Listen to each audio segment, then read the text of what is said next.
Bonjour, bonjour les héros du Seigneur, le peuple que Dieu a choisi, ceux qui sont là en attente, en attendant la venue du Seigneur.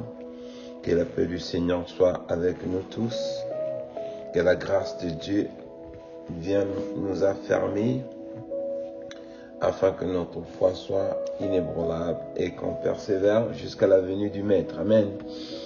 Le Seigneur me fait grâce pour me retrouver encore ce matin pour prendre ce programme, pour continuer à nous encourager tel que le Seigneur nous a rappelé, nous a recommandé. Amen. Alors nous sommes là encore ce matin pour continuer notre programme matinal d'édification comme le Seigneur nous a recommandé. Amen. Nous avons beaucoup de choses à y partager, mes bien-aimés.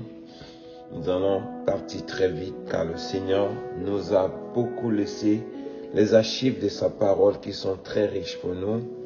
Nous devons vraiment avoir le courage, le temps, prendre au moins du temps chaque jour vraiment d'y plonger nos regards sous ces promesses car elles sont là pour notre propre bien, mes bien-aimés, pour nous éduquer, pour nous instruire afin que nous soyons prêts pour la venue du Seigneur.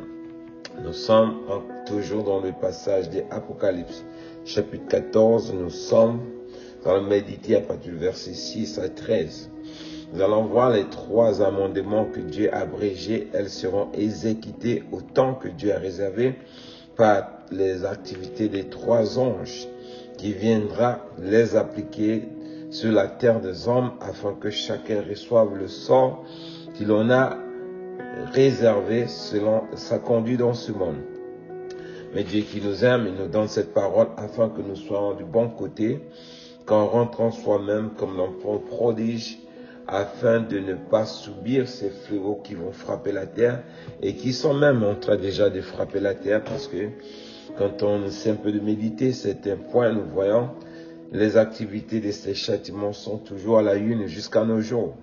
Et lorsque nous les voyons s'accomplir, nous sommes en train de s'étonner alors que c'est la réalité de ce que nous sommes en train de vivre. Amen. Le Seigneur nous dit ici dans sa parole à partir du verset Apocalypse chapitre 14 verset 6. Je vis un autre ange qui volait par le milieu du ciel ayant un évangile éternel pour annoncer aux habitants de la terre, à toutes les nations, à toute tribu, à toute langue et à tout peuple, et disait d'une voix forte, craignez Dieu et donnez-lui gloire, car l'heure de son jugement est venue, et adore celui qui a fait le ciel et la terre, la mer et les sources d'eau. Et un autre ange, un second ange, suivit en disant, elle est tombée, Babylone, la grande qui a brévé toutes les nations du vin de la fureur de son impudicité. Et un autre troisième ange les suivit en disant d'une voix forte, si quelqu'un adore la bête et son image, et reçoit une marque sur son front ou sur sa main, il boira lui aussi le vin de la fureur de Dieu versé sur son mélange dans la coupe de sa colère, et il sera tourmenté dans le feu et le souffle devant les saints anges et devant l'agneau. Une fumée et la fumée et leur tourment montent au siècle des siècles, et il n'en repose ni jour ni nuit ceux qui adorent la bête et son image, et quiconque reçoit la marque de son nom. C'est ainsi la persévérance des saints qui gardent les commandements de Dieu et la foi en Jésus. Et j'entendis du ciel une voix qui disait, écris heureux les morts qui sont morts et qui meurent dans le Seigneur, qui dit l'Esprit afin qu'il se repose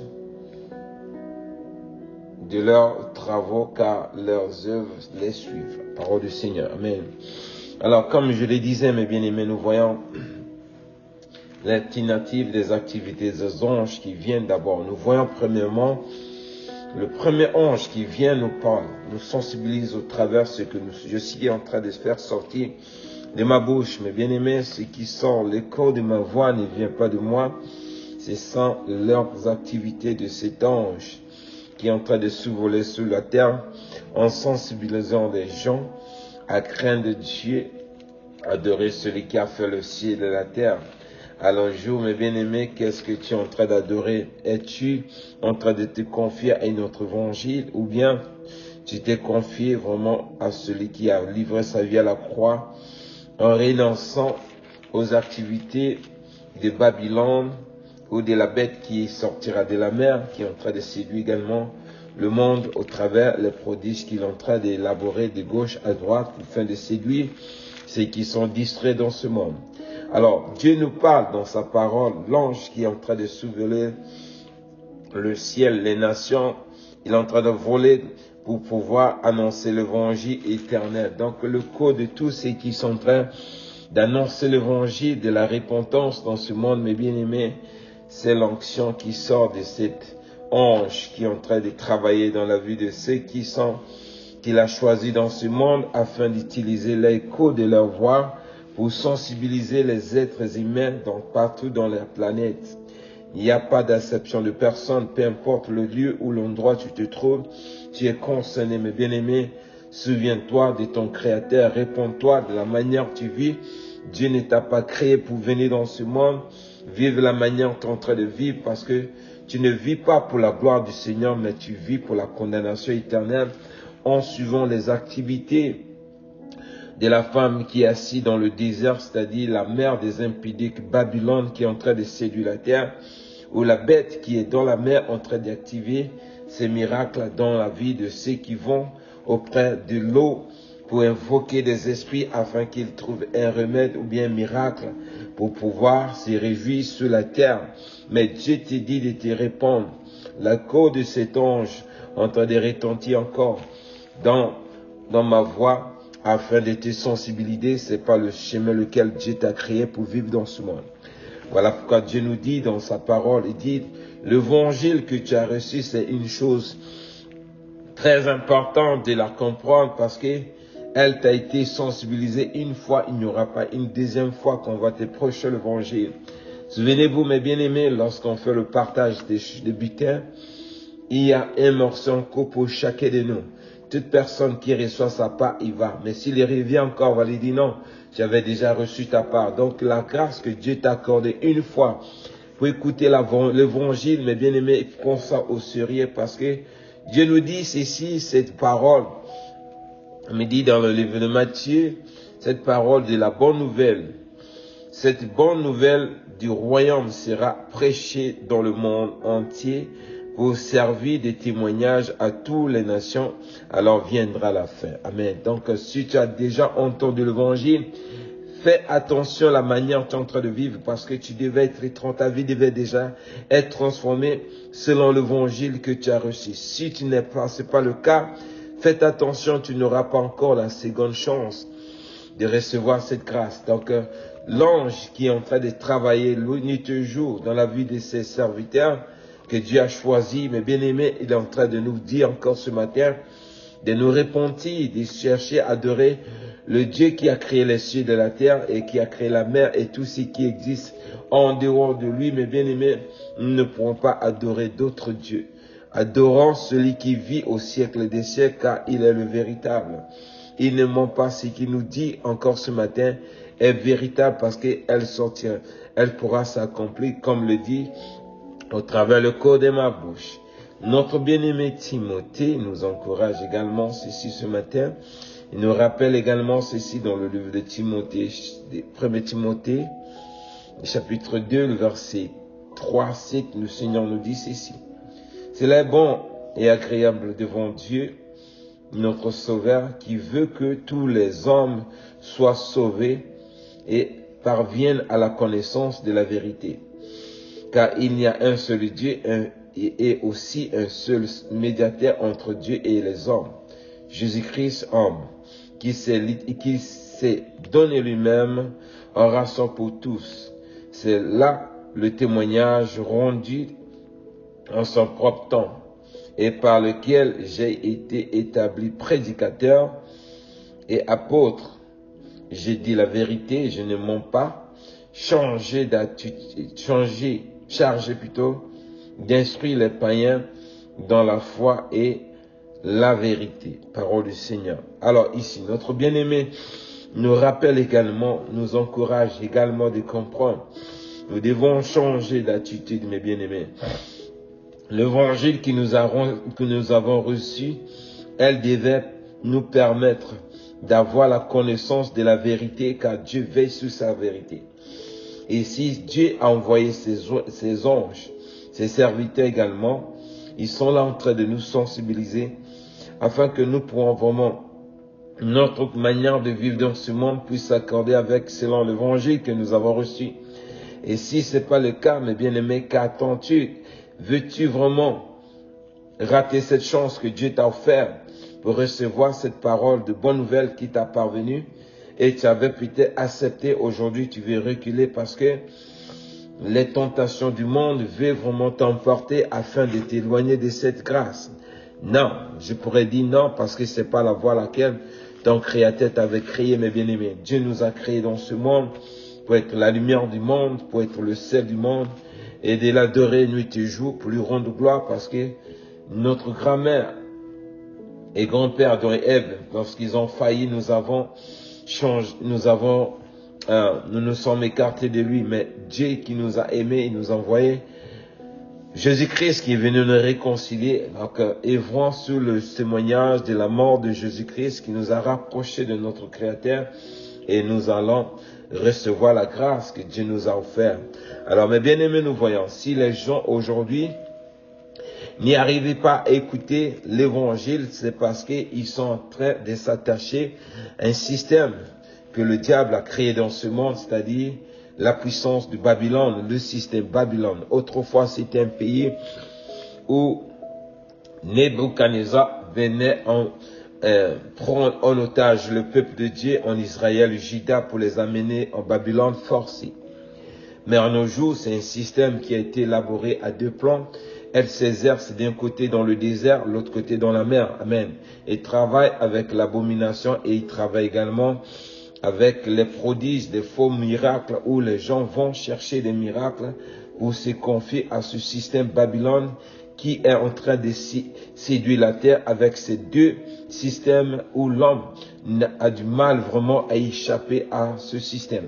Mais Dieu qui nous fait la grâce, il nous dit dans le livre de Jérémie chapitre 1er, verset 6, il dit « Fouillez Babylone et que chacun sauve sa vie, de peur que vous ne périssez dans la ruine. Car c'est un temps de vengeance pour l'Éternel, il va lui rendre selon ses œuvres. » Amen. Si on descend, vous lisez bien le chapitre de Jérémie chapitre 51, vous allez bien comprendre bien le système Jézabel avec le chapitre de Apocalypse 17. Vous travaillez d'où ces deux passages, vous allez comprendre beaucoup comment ces deux systèmes sont en train d'opérer dans ce monde et ça pourra aider quelqu'un à sauver son âme. Alors ici, Dieu nous dit de sortir de Jézabel, disons de Babylone, de chercher à sortir de l'otage que le système est en train d'infliger. Tous ceux qui sont dans la distraction ont été tombés sous ces pièges. Dieu nous dit, au travers la bouche de son serviteur, le prophète Jérémie, de sortir de ce système, car Dieu va châtier sévèrement ce système, c'est-à-dire les commanditaires de cette terre qui sont en train d'exercer cette opération, c'est-à-dire la femme qui est assise dans le désert et ainsi que la bête qui est sortie, qui est dans la mer, qui est en train de séduire les hommes au travers les prodiges qu'il est en train de faire. Donc toi qui veux un miracle, tu vas au bord de l'eau, au bord de la mer, fais attention à toi. L'eau, ce pouvoir, ce mystère de cette puissance que tu vas recevoir dans l'eau, tu ne connais pas la source de ce miracle. Toi qui veux un enfant, tu vas au bord de l'eau, au bord de la mer, invoquer des esprits que tu n'as pas de connaissance. L'homme qui est en train de te conduire, c'est un disciple de la bête qui est en train de travailler. C'est un prophète aussi qui est en train de séduire la terre en disant c'est un voyant, c'est un gars puissant, il fait des miracles. Alors ces miracles sont abominables, commandités par la bête qui est dans l'eau en train de séduire les habitants de la terre. Le Seigneur nous dit également dans sa parole dans le livre Apocalypse chapitre 17, le verset 3, ce passage il revient à tout moment, mes bien-aimés, il faut comprendre, Dieu veut sauver l'âme de quelqu'un. Si chaque fois le système Babylone est en train de sortir, c'est pour que Dieu est en train de nous sensibiliser à comprendre le mystère qui est caché derrière ce système. Amen. Dans le livre de Apocalypse chapitre 17, verset 3 à 5, le Seigneur nous rappelle également ceci. Il me transporta en esprit dans le désert et je vis une femme assise sur une bête écarlate pleine de noms de blasphème, ayant 7 têtes et 10 cornes. Cette femme était vêtue de pourpre et d'écarlate et parée d'or, de pierres précieuses et de la perle. Elle tenait dans sa main une coupe d'or remplie d'abominations et des impurités de sa prostitution. Sur son front était écrit le nom, un mystère, Babylone la grande, la mère des impudiques et des abominations de la terre. Et je vis cette femme enivrée du sang des saints et du sang des témoins de Jésus, et en la voyant, je fus saisi d'un grand étonnement. Amen. Je suis allé un peu loin. Alors, en voyant, mes bien-aimés, toutes les abominations que vous êtes en train de voir dans ce monde, toutes les impudicités que vous voyez dans ce monde, mes bien-aimés, toute la prostitution que vous voyez dans ce monde, elles sont commanditées par cette femme qui est assise dans le désert en train de pousser les hommes à aller se prostituer, à aller commettre ce genre d'actes afin que tu sois toujours sous le contrôle de son système, c'est-à-dire Babylone. Dieu qui te dit de sortir là-bas, il sait que le temps de son règne est proche. Dieu ne veut pas que tu puisses subir le sort de ce que Babylone va connaître, parce que c'est un mystère qui est en train de détruire la terre, l'œuvre de Dieu qui a créé à son image. Alors Dieu qui t'a créé par son image ne veut pas que tu subisses le sort qu'il va infliger à ce système. Voilà pourquoi il nous avertit également. Comme je l'ai dit, il y a beaucoup de choses à partager, on va aller très vite. Il nous sensibilise également dans le livre de, il nous met en garde dans le livre de Jérémie chapitre 25,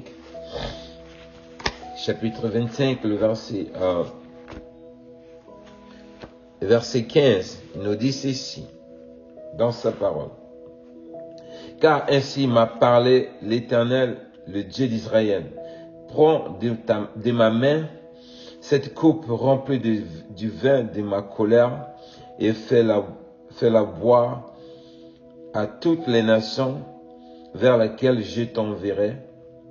Amen. Alors ici, nous voyons dans la vision que Jésus et Dieu a fait grâce à son serviteur Jérémie.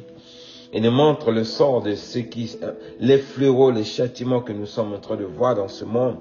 Comment Dieu est en train de châtier la terre provisoirement. Ça, c'est pas la condamnation, le châtiment éternel, mais elle est temporaire. Nous voyons, Dieu a commencé à infliger ce châtiment. Nous voyons toujours dans Jérémie 25, le verset 18, il nous dit, à Jérusalem et aux villes de Juda, à ses rois et à ses chefs, pour en faire une ruine, un objet de désolation, de moquerie et de malédiction, comme cela se voit aujourd'hui. Verset 19, à Pharaon, roi d'Égypte, à ses serviteurs et à ses chefs et à tout son peuple. Le verset 26, et à tous les rois des septentrions, proches ou lointaines, aux uns et aux autres, et à tous les royaumes du monde qui sont sur la face de la terre, et les rois des Chéchèques après eux également. Amen. Nous voyons tout ce que nous voyons comme châtiment, mes bien-aimés, les événements que le monde est en train de subir, c'est le sort de succès, c'est le châtiment de Dieu, la colère de Dieu qui est en train de s'abattre pour la vie de tous ceux qui se sont ligués en complicité avec le système Jézabel afin de se rebeller contre Dieu. Nous voyons le châtiment a été infligé à Pharaon, où Dieu a châtié Pharaon avec ses 10 plaies parce qu'il s'est confié à ce système également. Et nous voyons toutes les guerres que vous voyez comme tremblement de terre, vous voyez comme le feu qui est en train d'embraser des villes, tout ce qui est vraiment calamité, mes bien-aimés, c'est le vin que Dieu est en train de verser. Il a dit à Jérémie de prendre cela et de verser ça dans la nation que Dieu lui avait envoyée. Donc nous qui sommes vivants, mes bien-aimés, Dieu qui veut nous épargner de tous ces fléaux, voilà pourquoi nous devons revenir dans notre bon sens et comprendre que Dieu ne nous a pas créés à vivre de cette manière. Il n'y a rien de gagné dans ce monde, mes bien-aimés, que nous pouvons emporter lorsque nous allons quitter ce monde. La seule chose que nous pourrons pratiquer avec, c'est le salut de nos âmes qui est attaché à l'évangile que nous avons reçu. Vivons en craignant Dieu, en adorant celui qui a créé les cieux et la terre, en marchant fidèlement, nous allons hériter ses promesses, car Dieu ne ment pas ce qu'il nous dit. Encore ce matin, c'est la vérité, parce que Dieu n'est pas un homme. Pour changer la parole, ce qu'il a dit, elle s'accomplira tôt ou tard. Donc nous savons, mes bien-aimés, Dieu est celui qui nous a créés. Il n'y a pas en dehors de celui qui nous a créés. Nous n'avons pas un autre créateur, lequel nous devons écouter si ce n'est l'Éternel des armées. Voilà pourquoi le frère Jacques également, dans le livre de Jacques, chapitre 5, le verset 7 à 8, il nous encourage également ceci. Soyez donc patients, frères, jusqu'à l'avènement du Seigneur. Voici le laboureur attend les précieux fruits de la terre, prenant patience à son égard, jusqu'à ce qu'il reçoive les pluies de la première et l'arrière-saison. Vous aussi soyez patients, affermissez vos cœurs, car l'avènement du Seigneur est proche. Parole du Seigneur. Alors, jusqu'à 8 plutôt. Alors ici, notre bien-aimé Jacques, le frère de Jésus-Christ lui-même, nous encourage à comprendre, toi qui as choisi de marcher fidèlement, demeure dans ta fermeté, car l'avènement du Seigneur est proche, comme il nous dit, car le Seigneur ne tardera pas. Alors, ce que tu as reçu, garde le témoignage de cet évangile, vis selon cet évangile, tu ne seras pas déçu, parce que Dieu n'est pas un homme pour mentir, ni le Fils de l'homme pour se repentir, comme il a l'habitude de nous dire cela dans sa parole. Donc, l'avènement du Seigneur est proche, mes bien-aimés, que l'évangile que tu as reçu ne soit pas, que tu ne puisses pas vraiment la vendre au prix des abominations du système Babylone, ni la bête qui sortira de la mer pour séduire la terre, afin qu'il puisse vraiment adorer la bête d'une manière ou d'une autre. Alors, comment nous pouvons adorer la bête? C'est que lorsque nous partons, nous cherchons un miracle, nous avons des situations où rien ne bouge, rien ne marche, nous partons nous confier à ces charlatans qui sont les prophètes de la bête qui sortira de la mer pour venir faire la guerre à celui qui est le Saint des Saints. Mais Dieu nous dit, il sera décapité et la bête qui va animer notre image et les deux ensemble seront vaincus. Ils seront jetés dans le temps ardent de souffle de feu où la fumée sortira du siècle des siècles, où ils n'auront pas de repos éternel. Alors, soyons fermes, mes bien-aimés, marchons dans la vérité, gardons la vérité, car Dieu veille sur sa vérité. C'est cette vérité qui nous conduira à l'éternité, comme le Seigneur nous dit. Dans le livre de Thessaloniciens, chapitre 4, verset 16 à 18, le Seigneur nous encourage encore ce matin, nous dit ceci dans sa parole. Car le Seigneur lui-même a un signe donné à la voix d'un archange, au son de la trompette de Dieu, descendra du ciel et les morts en Christ ressusciteront premièrement. Ensuite, nous les vivants, nous serons enlevés avec eux sur la nuée et à la rencontre du Seigneur dans les airs. et ainsi nous serons toujours avec le Seigneur. Consolez-vous donc les uns les autres par ces paroles. Parole du Seigneur. Alors voici notre bien-aimé Paul qui nous parle encore ce matin au travers la vie de cette église des Thessaloniques qui vraiment est vraie également dans le Seigneur. Ici, nos Seigneur nous dit ceci: heureux les morts qui vont mourir dans le Seigneur. Pendant que nous sommes vivants, mes bien-aimés, il faut que nous vivons dans le Seigneur. Et c'est là, quand nous quitterons dans ce monde, nous allons mourir dans le Seigneur. Et lorsque le Seigneur viendra, ce sont les saints qui sont morts dans le Seigneur qui seront ressuscités premièrement, et les vivants qui vivent dans le Seigneur les croiseront en l'air et ensemble ils seront avec le Seigneur. Alors, quelle est la vie que tu es en train de mener à ce jour, mes bien-aimés? Le temps nous reste, n'a pas le temps qui nous reste, mes bien-aimés. Le peu de temps qui nous reste, mes bien-aimés, vivons pour le Seigneur, donnons-lui gloire, adorons celui qui a créé les cieux et la terre. Nous ne serons pas déçus parce que notre Dieu est fidèle. Il tient ses promesses, ce qu'il nous dit encore ce matin, arriveront tôt et tard. Car l'ange, l'écho de la parole de l'ange est en train de retentir sur cette voix pour nous sensibiliser à comprendre, mes bien-aimés. Nous n'avons pas à courir derrière le système de la ferme. Les mères des impies qui assis dans Babylone, en train d'habiller les gens comme il le veut, en train de pousser les hommes à se rebeller contre Dieu, afin de corriger l'homme que Dieu a créé propre de son image, ou Dieu a créé que tu t'avais créé proprement belle et bon et beau. Tu as commencé à ajouter des choses pour corriger ce que Dieu avait créé en toi. Toi qui es en train de chercher à vivre une autre vie qui n'est pas celle que l'évangile tu as reçu, mes bien-aimés. Fais attention à toi, toi qui cours derrière les eaux, allez adorer des dieux que tu ne connais pas parce que tu as un problème. Tu veux la solution, allons se confier au charlatan qui te donne le gris-gris. Ce qui t'a donné comme gris-gris, mes bien-aimés, ça aussi, c'est le miracle que tu es en train d'attendre de ce prophète qui t'a donné ce gris-gris. Dieu dit, si tu t'es confié dans ce système, ainsi comme Babylone sera châtiée sévèrement et la bête également sera punie sévèrement, toi et ton prophète et ton système lequel tu te confies, mes bien-aimés, tu subiras le même sort. Dieu te conseille de sortir là-bas. Abandonne cela, mes bien-aimés. Il est bon de vivre pour le Seigneur, car il n'y aura rien à regretter. Quand on meurt dans le Seigneur, c'est une guerre pour nous tous, car la mort sera une bénédiction pour ceux qui meurent dans le Seigneur. Et ceux qui vivent dans le Seigneur, c'est une bénédiction également, car sans cela, ils seront enlevés.